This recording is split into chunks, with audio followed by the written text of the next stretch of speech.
Last class में हमने पढ़ा था conduction, right, heat flow through conduction. अगर दो टेम्परेचर T1 T2 है तो उनके बीच में क्या होगा, अगर मैंने कंडक्टर लगाया तो क्या होगा, कंडक्शन होगा, राइट। अब देखो heat current is equal to Q by T, heat flow per unit time is equal to Ka T1 minus T2 upon N। K क्या होता है, thermal conductivity, A area, L length of conductor और T1 minus T2 temperature difference. मैंने आपको ये बताया था कि this is similar to current, right. जैसा वो करंट इलेक्ट्रिसिटी में होता था वैसे पूरा इस कॉन्सेप्ट पे लगता है। कौन से कॉन्सेप्ट पे, कंडक्शन। आज हम पढ़ेंगे रेडिएशन। ये लास्ट टॉपिक है, कंडक्शन, कन्वेक्शन और तीसरा रेडिएशन। ये हो जाएगा, इसके बाद हम लॉज ऑफ थर्मोडायनामिक्स पढ़ेंगे, ठीक है। Okay, radiation. फटाफट मैं आपको कुछ पॉइंट्स लिखवाता हूँ, वो सेल्फ अंडरस्टैंडेबल है, आप पढ़ोगे आपको समझ में आ जाएगा। Object and environment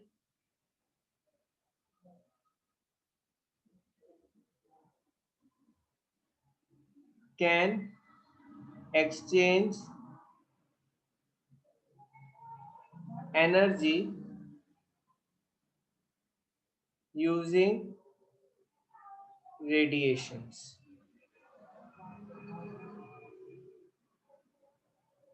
or we can say these radiations are electromagnetic waves, EM waves। देखो every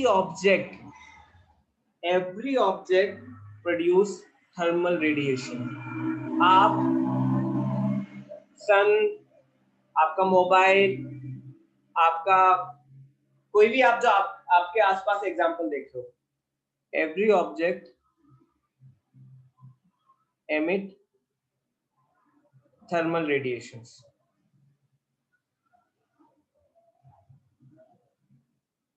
देखो मैं EM वेव्स नहीं बोलूंगा, I will call thermal radiations, ठीक है, रिमेंबर दिस।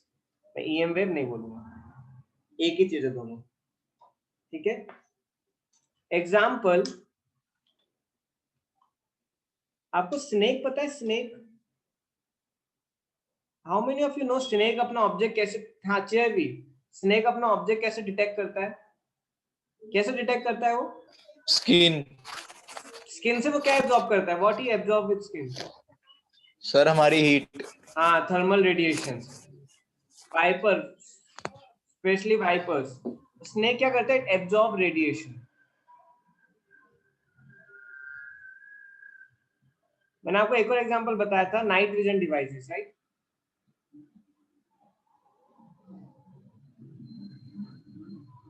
वो क्या करता है, वो एब्जॉर्ब करता है हमारी बॉडी के रेडिएशंस, हर बॉडी के रेडिएशंस वो एब्जॉर्ब करता है, right. So every object produce radiation, every object absorb radiation.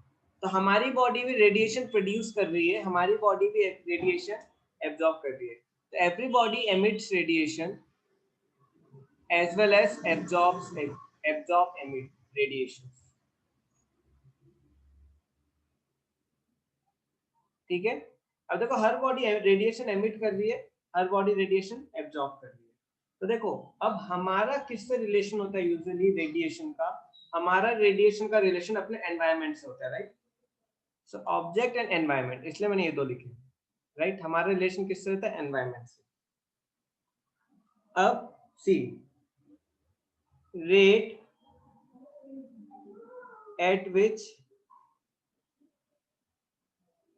an object emits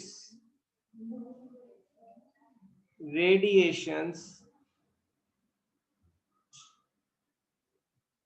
via electromagnetic waves depends on, अब देखो हर बॉडी रेडिएशन रिलीज कर रही है, हर बॉडी रेडिएशन एब्जॉर्ब कर रही है। अब देखो पहले मैं रिलीज की बात करता हूँ, ठीक है, फिर उसके बाद एब्जॉर्ब का करूंगा बात।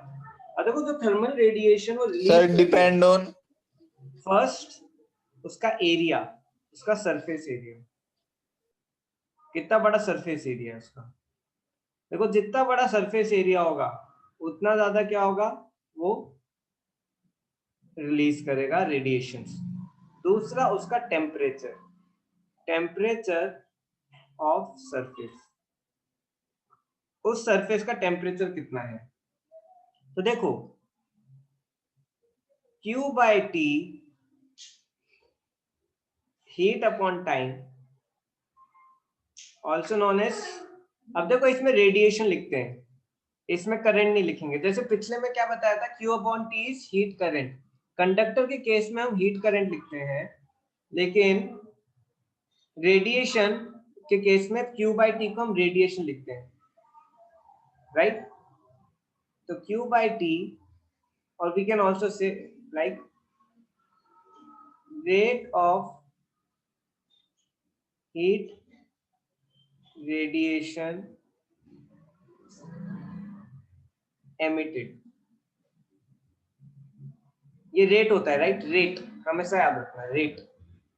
Q by T which is equal to P radiation depends on sigma epsilon A T4।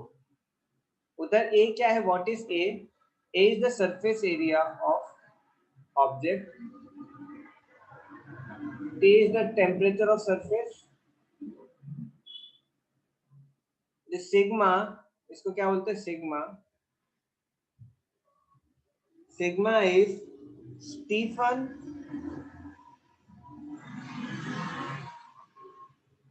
Boltzmann constant. I hope आपने केमिस्ट्री में पढ़ा होगा, कितनों ने पढ़ा है Stefan Boltzmann constant. Sigma is equal to, No, sir. देखो बहुत easy value, 5.67 into 10 raised to power -8। देखो 5 6 7 8 कैसे याद रखोगे, 5 6 7 8, 5.67 into 10 raised to power -8 volt पर मीटर केल्विन की पावर 4 से मीटर स्क्वायर, वोल्ट पर वॉट पर मीटर स्क्वायर केल्विन की power 4। So I right it here, unit, इसकी सिग्मा की यूनिट वॉट पर मीटर स्क्वायर केल्विन की पावर 4। अब एक लास्ट टर्म बची सिग्मा। सिग्मा क्या होता है, सिग्मा इज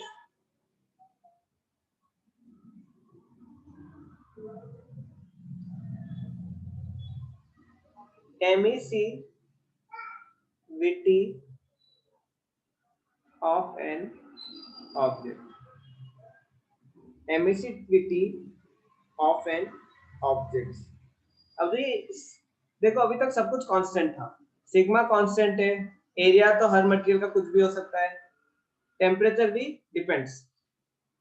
अब जो ये एमिसिविटी है, एमिसिविटी, ये emissivity depends on object, it depends on object. Sir ये ई से ई है क्या सर? इसको एप्सिलॉन बोलते हैं, ई नहीं है एप्सिलॉन है, ई ऐसा रहता है थोड़ा, या उस टाइम पढ़ोगे अपने 12th फिजिक्स के फर्स्ट चैप्टर में। आपको तो स्टेट बोर्ड में 11th में ही पढ़ा है ये, Coulomb's law depends on material. तो सिग्मा की वैल्यू क्या होगी, सिग्मा की वैल्यू 0 से ज्यादा होगी, सॉरी एप्सिलॉन की वैल्यू हमेशा 0 से ज्यादा होगी और 1 से कम होगी। अब देखो इक्वल टू नहीं लगा रहा मैं, अगर सिग्मा मेरा 1 हो जाएगा तो it becomes black body radiator. चलो नेक्स्ट पे आते हैं। अब सिग्मा क्या होता है मेरा, 1 से कम 0 से ज्यादा। अगर सिग्मा 0 हो गया इट विल नॉट एब्जॉर्ब, क्योंकि फॉर्मूला क्या है, पी एब्जॉर्ब, राइट।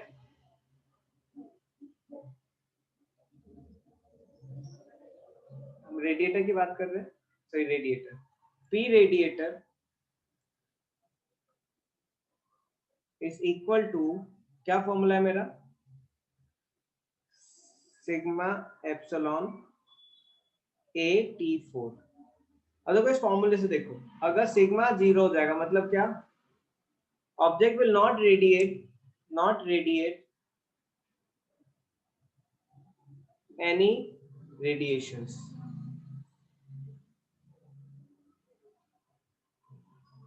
अगर सिग्मा 1 हो जाएगा तो क्या होगा, object will radiate all radiations. इसका मतलब क्या है, ऑब्जेक्ट सारी जितना भी उसके पास एनर्जी है, जो भी रेडिएशन है वो सब एमिट करना चाहेगा। It would like to emit all the radiation which he is having, right. Means वो क्या है, बहुत दयालु है, वो सब कुछ दे देना चाहता है, राइट। और सिग्मा इक्वल टू 0 क्या है, वो बहुत कंजूस है। It will not radiate any radiations, वो कुछ भी रेडिएट नहीं करेगा। It will not radiate any radiation.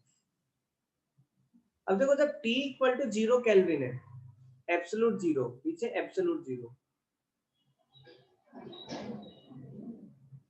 देखो तो एब्सोल्यूट 0 होता है तो क्या होता है, एब्सोल्यूट 0 पे object becomes 0 radiation, object produce 0 radiation.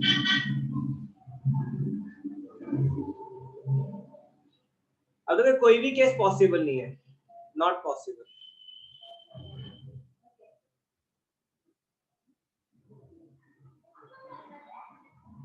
P is what, heat radiated per time, Q by T।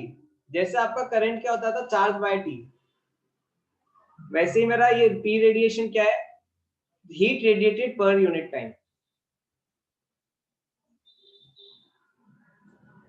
So previous slide. Yes.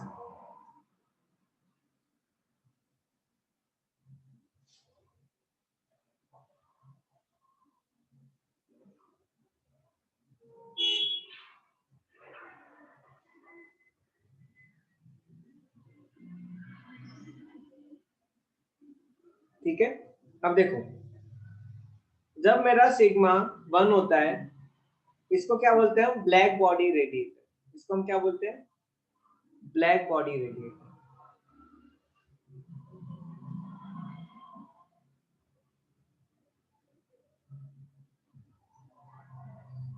पीछे जाना है,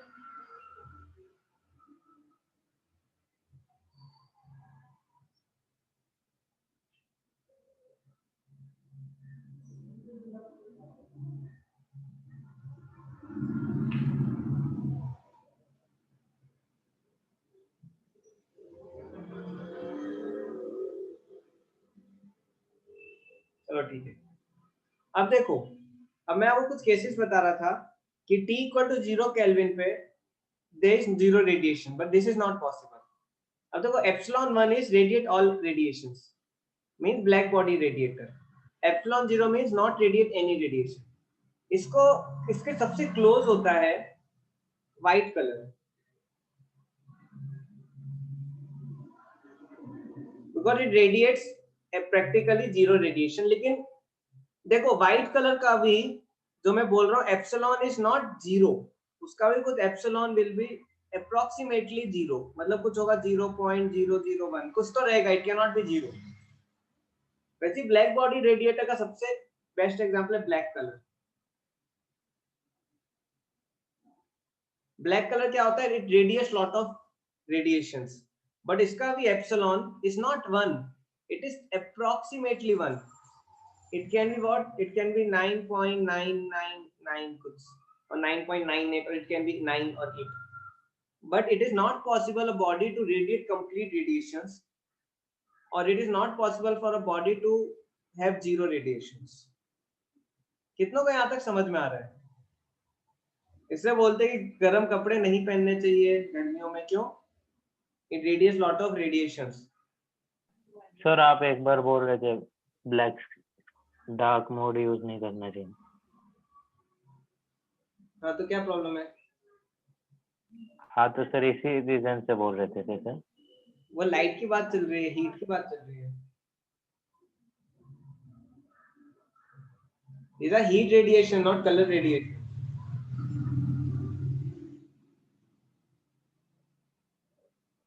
वैसे कलर और लाइट का भी रिलेशन है, मैं आपको बताऊंगा, लेकिन this is different thing then.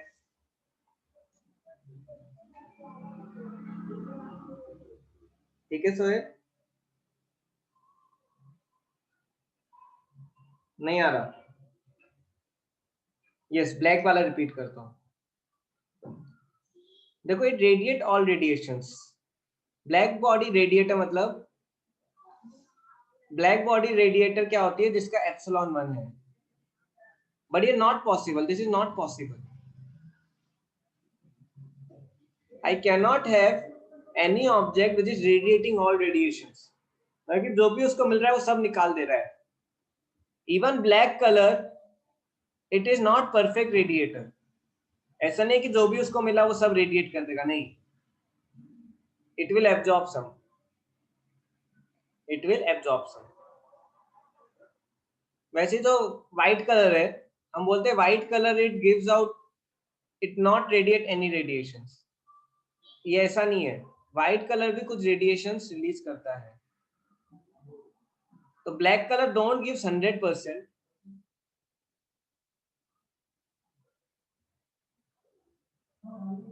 And white colour ऐसा नहीं है कि it gives, don't give 0%, it gives something. ये कुछ तो देगा 1%, 2%, और ये कुछ तो देगा 99%, 98%। कितनों को समझ में आ रहा है मैं क्या बोल रहा हूँ? Yes sir.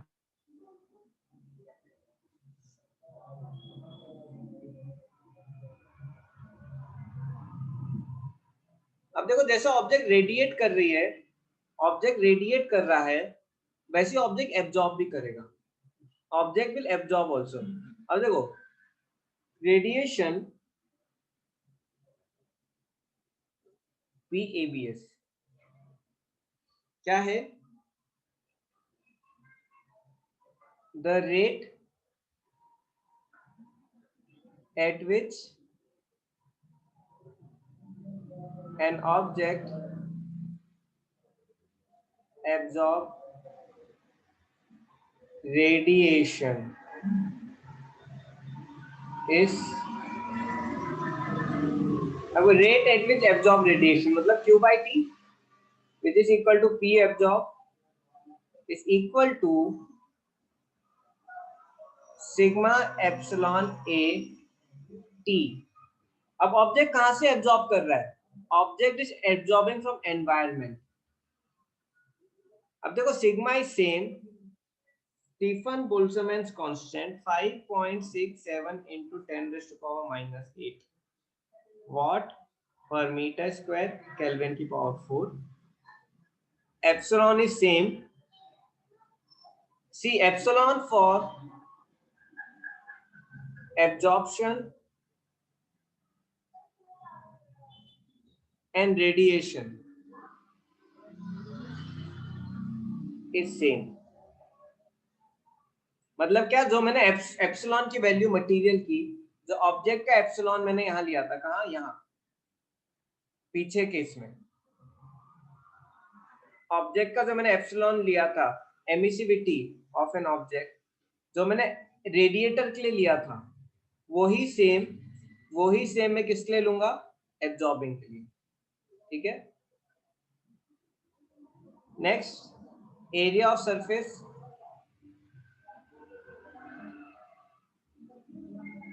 ठीक है। T is temperature of environment।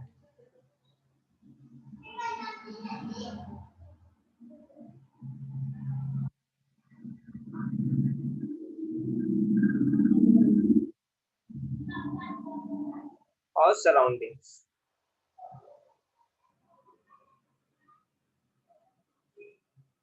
तो देखो, एक चीज हम वो कंक्लूड कर सकते हैं इससे, क्या? जो जितना अच्छा रेडिएटर है वो उतना ही अच्छा एब्जॉर्ब करेगा।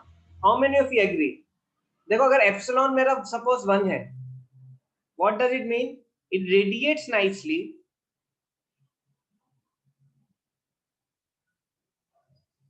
because it absorbs nicely।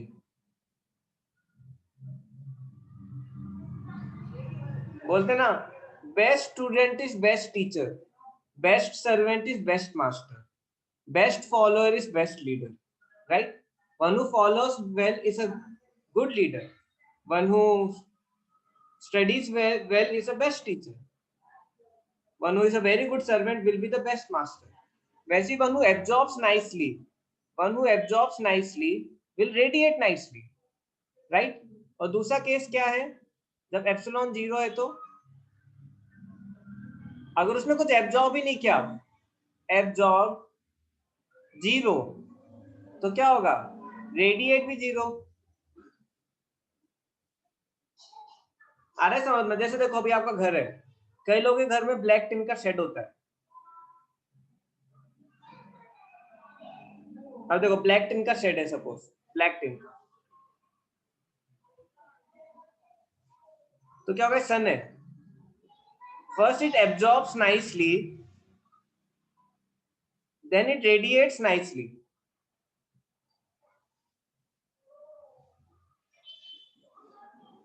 क्या होगा, आपको प्रॉब्लम होगी। इसलिए बोलते हैं जो टिन का शेड होता है उसको क्या कलर करना चाहिए, उसको व्हाइट कलर करना चाहिए। क्यों उसको व्हाइट या येलो या लाइट कलर क्यों करना चाहिए? अब देखो, it absorbs poorly, it will radiate, it will not radiate,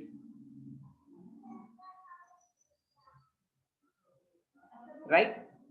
So epsilon 1 किसका होता है, ब्लैक बॉडी का, ब्लैक बॉडी रेडिएशन।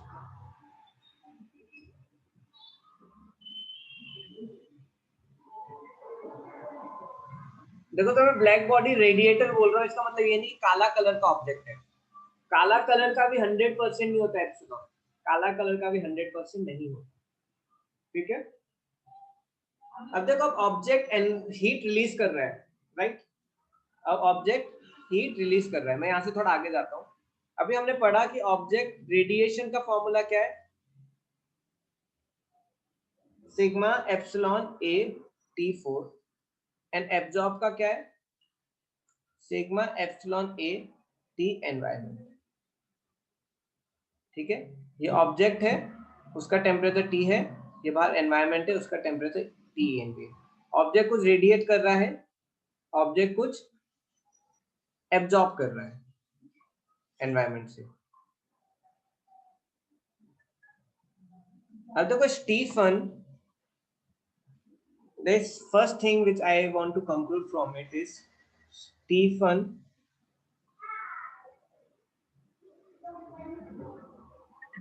एनवायरनमेंट या फिर टेम्परेचर ऑफ ऑब्जेक्ट जो है वो हम लोग केल्विन में लेंगे या फिर केल्विन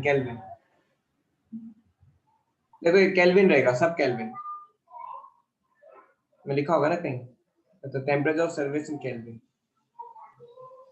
देखो हर मेजर केल्विन में रहता है, देखो यहाँ पे भी केल्विन ही है। सी everywhere this temperature is kelvin, क्योंकि एसआई यूनिट क्या है, what is my SI unit, kelvin. यार मतलब उसका मतलब ये कि वो टेम्परेचर डिफरेंस नहीं होगा, मतलब वहां पे हम लोग एग्जैक्ट टेम्परेचर डिफरेंस नहीं है, टेम्परेचर है।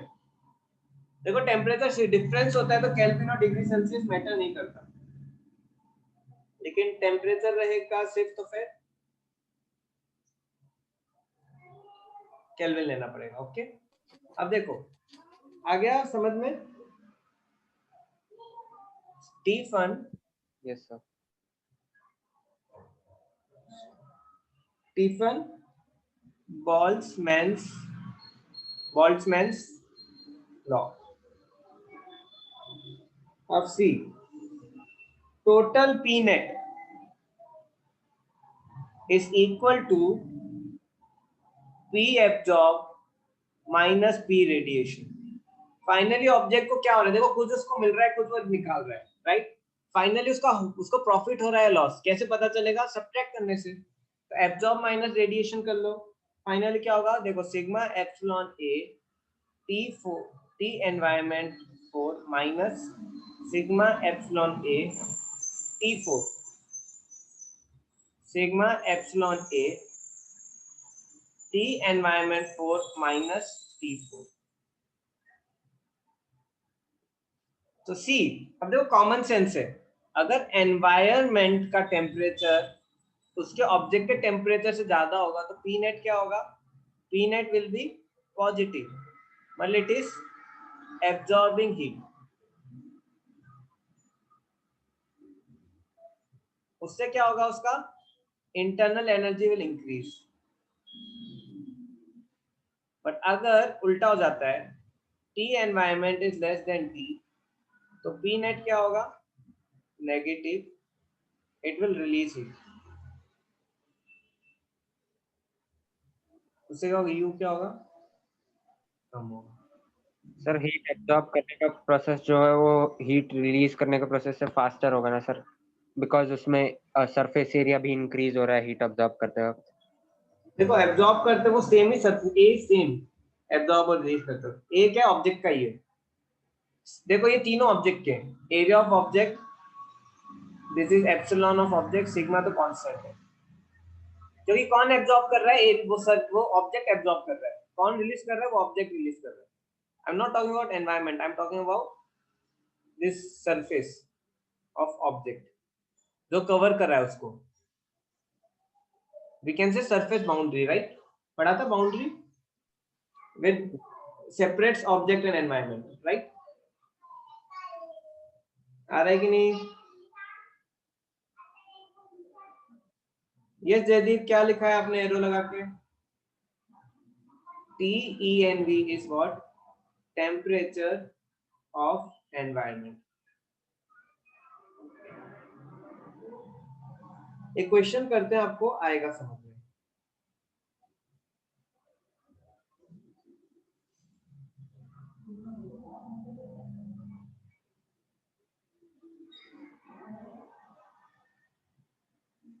ठीक है, नाउ सपोज एक ऑब्जेक्ट है, ठीक है, सिलेंड्रिकल है, सिलेंड्रिकल ऑब्जेक्ट,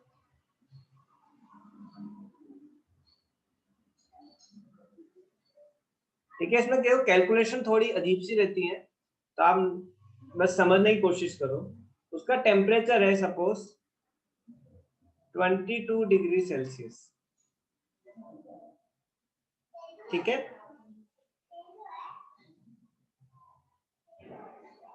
अब एनवायरनमेंट है, उसका टेम्परेचर है -3 डिग्री सेल्सियस।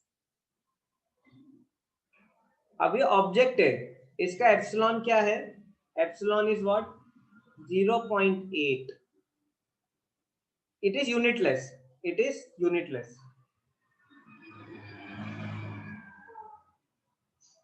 इसका एरिया के लिए मैं आपको क्वांटिटीज बता देता हूं। इसका हाइट है 5 सेंटीमीटर, इसका रेडियस है 1.5 सेंटीमीटर। अब क्वेश्चन क्या है, question is what is the net rate of heat exchange. देखो हमेशा net rate of heat exchange मतलब क्या आप पूछे, वो Q by T which is equal to P net via thermal radiations।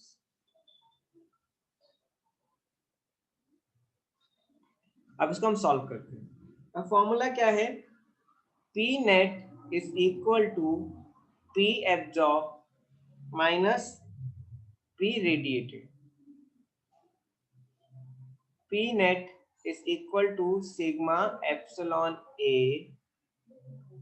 T of object minus T of environment minus T of object की power 4। कितनों को यहाँ तक समझ में आ रहा है? How many of you are able to understand? Yes sir. Sigma की वैल्यू क्या है, 5678, 5678। एप्सिलॉन क्या है, 0.8। एरिया क्या है, अब सिलेंडर का सरफेस एरिया क्या होता है, 2 पाई RH। Yes sir. ओपन है, दोनों साइड से ओपन है, दिस ओपन सरफेस। कई बार डाउट हो जाता है कि ओपन है या क्लोज, क्वेश्चन में सर दिया है। -1406। सर ओपन सिलेंडर है तो फिर 4 टच हो जाएगा ना सर। हाँ अगर सिलेंडर 2 × 2 π RH हो जाएगा क्योंकि वो अंदर वाले साइड से भी एक्सपोज है।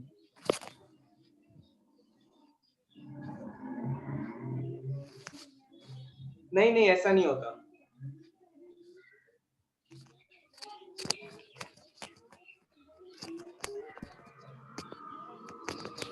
हम सरफेस बाउंड्री देखते हैं। Surface boundary is always the outer boundary,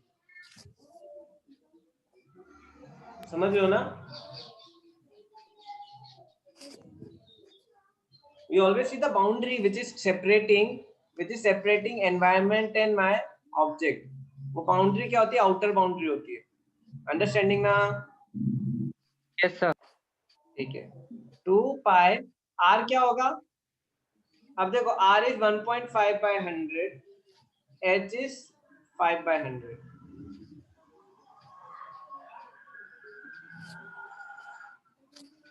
अब देखो T of environment क्या होगा? T of environment will be what? 273 minus 3 equal to 270 Kelvin। मैंने केल्विन में कन्वर्ट किया है डिग्री को। वैसे टेम्परेचर ऑफ ऑब्जेक्ट क्या हो जाएगा? 273 plus 22 becomes 295। Finally my answer will be, बस अंडरस्टैंड करने की कोशिश करो ये कॉन्सेप्ट।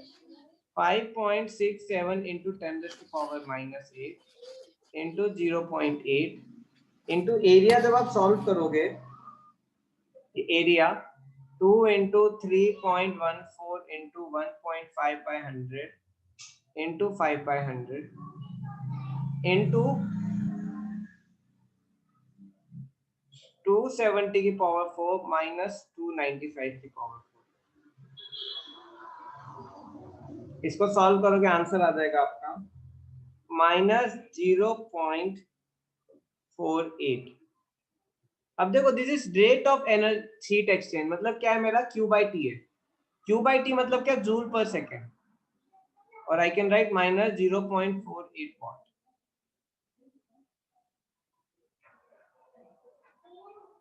अब ये कैलकुलेशन आप नहीं कर सकते हो बिकॉज ये बहुत टफ है। बस I am giving you one question to understand that how this formula is applied. कितनों को आया समझ में?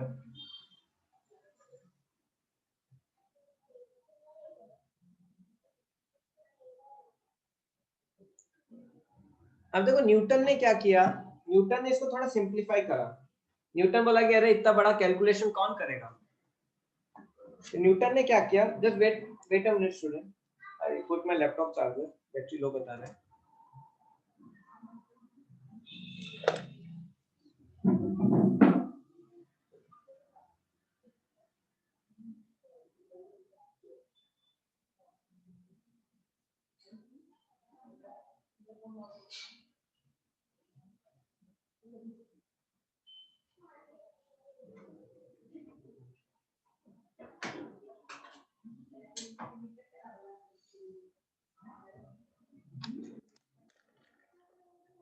ठीक है स्टूडेंट्स, अब हमने पढ़ा है कि न्यूटन के बिना फिजिक्स अधूरी है, right?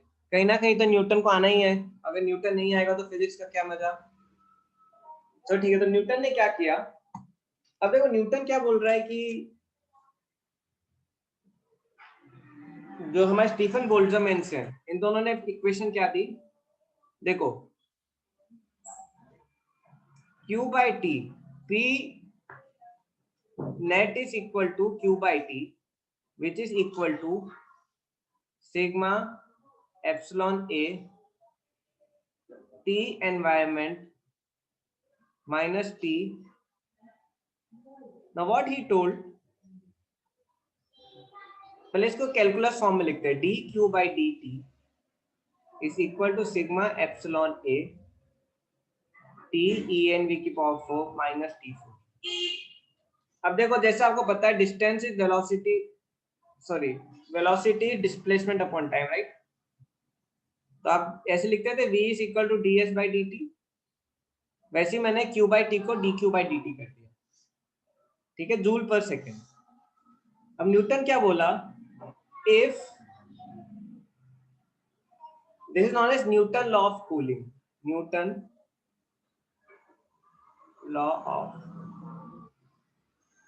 Cooling. what Newton said, if temperature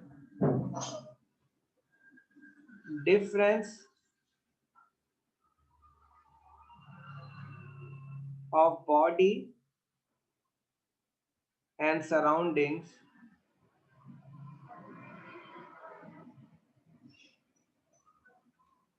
is not much different than rate of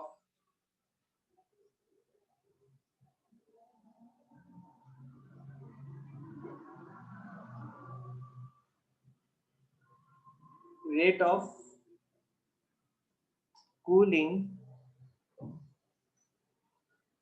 is proportional to temperature difference. I'll explain this. I'll end with this. ठीक है, अभी टाइम है, हो जाएगा.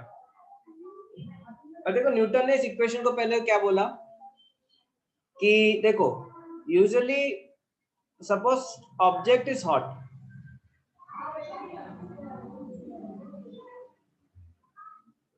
ठीक है, and environment is cold. Newton ने पहली कंडीशन दी, ऑब्जेक्ट हॉट है, एनवायरमेंट कोल्ड है, तो हीट फ्लो कहाँ होगा, नीचे की तरफ. लेकिन जो टेम्परेचर डिफरेंस है, सपोज एनवायरमेंट का टेम्परेचर T है, तो ऑब्जेक्ट का टेम्परेचर ले लो T plus delta T. Delta T मतलब थोड़ा ज्यादा, T से थोड़ा ज्यादा. डेल्टा टी क्या है, temperature difference also we can say. Delta T is temperature difference. This is hot object, this is cold object. Delta T is temperature difference. अब he is telling rate of cooling which is equal to dq by dt. अब object किस rate से cool होगा, dq by dt is equal to sigma epsilon a hot t plus delta t की power 4 minus T4. अब देखो यहाँ पे क्या था, P नेट था मेरा, राइट. अभी P नेट को न्यूटन ने उल्टा लिखा है क्योंकि रेट ऑफ कूलिंग है. न्यूटन ने पहले ही अज्यूम कर लिया कि पहले ऑब्जेक्ट हॉट है और एनवायरनमेंट कोल्ड है, तो ऑब्जेक्ट क्या करेगा, कूल होगा, तो ऑब्जेक्ट हीट निकालेगा, तो उसने अज्यूम पहले ही कर लिया. तो T plus delta T4 minus T4. अब वो T की पावर 4 को बाहर निकाल लेता है, क्या हो जाएगा, 1 plus delta T by T की power 4 minus 1.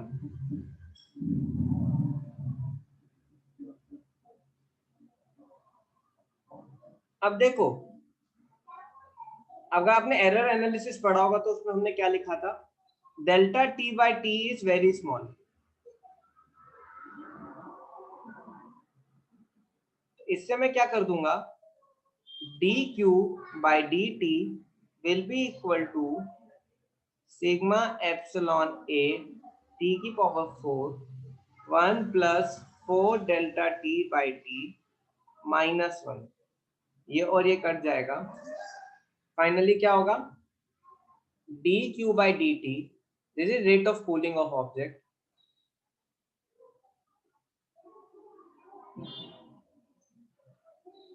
dq by dt which is equal to sigma epsilon a t की power 4 into delta t by t becomes sigma epsilon a t cube delta t.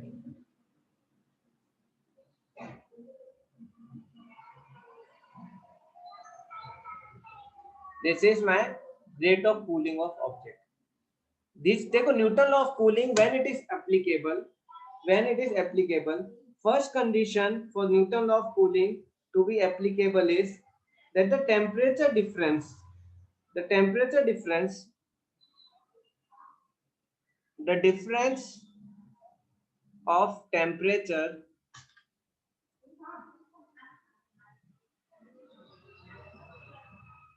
must be small. or I can say very small. Sir very small मतलब कितने value से नीचे होना चाहिए? कितनी value? 1 degree 2 degree, उससे भी कम केल्विन्स में। Okay sir. सपोज मेरा ऑब्जेक्ट है, अब आप हो 200 डिग्री, आप अगर ऑब्जेक्ट का टेम्परेचर 200 डिग्री है, एनवायरनमेंट का 198 डिग्री है, तो temperature difference related to temperature is very less, right? Temperature difference सिर्फ 2 का है, तो Yes, इसमें Newton sir. Law of cooling लग जाएगा।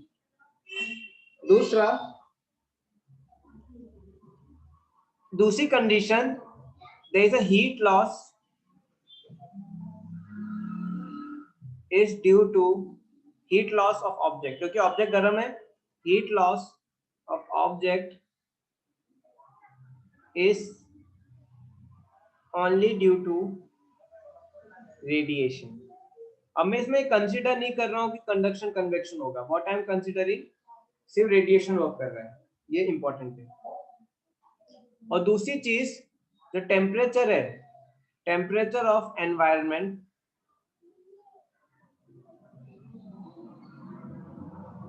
must remain constant। अब देखो होता क्या है कि ये ऑब्जेक्ट है और ये एनवायरनमेंट है। अब ऑब्जेक्ट अब हीट रिलीज कर रहा है कूलिंग होते वक्त, तो एनवायरनमेंट का टेम्परेचर बढ़ना चाहिए, एनवायरनमेंट का टेम्परेचर बढ़ना चाहिए। लेकिन न्यूटन बोल रहा है कि एनवायरनमेंट बहुत बड़ा है। देखो अर्थ का एटमॉस्फेयर लो और आपका एक दूध का गरम ग्लास लो, अब दूध का ग्लास लो और एनवायरनमेंट लो, दूध ठंडा हो जाएगा लेकिन एनवायरनमेंट में कुछ फर्क नहीं पड़ेगा, because environment is very big. तो उसने ये कंडीशन रखी, और न्यूटन बोला कि मैक्सिमम हीट लॉस रेडिएशन से होता है, कंडक्शन और कन्वेक्शन से बहुत कम होता है। कंडक्शन से कन्वेक्शन से बहुत कम होता है, रेडिएशन से ज्यादा होता है, रेडिएशन से ज्यादा होता है। और उसने ये बोला ये सबसे इंपॉर्टेंट है, टेम्परेचर डिफरेंस। सपोज देखो एक ऑब्जेक्ट आपका 100 डिग्री, दूसरा ऑब्जेक्ट 20 डिग्री, इसमें न्यूटन लॉ नहीं लग सकता। अगर एक ऑब्जेक्ट 100 डिग्री है और दूसरा ऑब्जेक्ट है 100.5, फिर लग सकता है Newton law.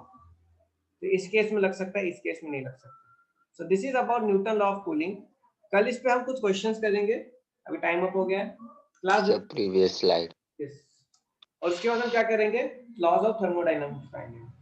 Okay, thank you very much. Sir next slide.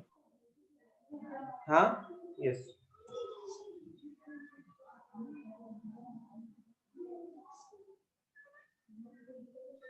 Sir बोलो। सर प्रीवियस स्लाइड दिखाए ना, 1 मिनट।